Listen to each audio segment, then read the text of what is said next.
Ако често си купувате дрехи, без да се замисляте, вие, както и милиони други, неволно допринасяте за вредното въздействие на модната индустрия върху околната среда. Но как можем да променим това? Ще ви дам един пример.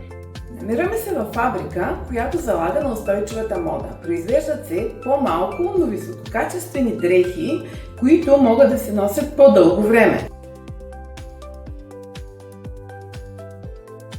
Работим по модела Made to Measure, т.е. изработваме дрехи по индивидуална поръчка и размер за клиента. Произвеждаме с предварителна заявка, така отпадъкът намалява, няма свръхпроизводство, няма залежали стоки, а освен това използваме естествени и биоразградими материи, които също поръчваме само при нужда. Устойчивата мода не е просто тренд, тя е нужда. С по-малко, но по-добре обмислени покупки можем да намалим вредата върху планетата.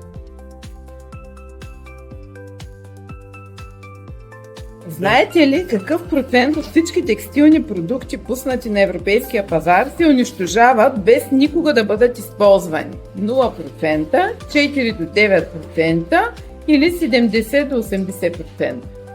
Мисля, че 4 до 9%.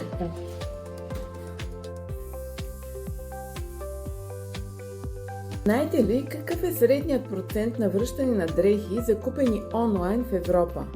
2%, 20% или 80%? Смятам, че е 20%. Ако глобалната консумация на облекло нараства със същите темпове и не се направи промяна, колко ще бъде тя след 5 години? 39 милиона тона, 70 милиона тона, 102 милиона тона.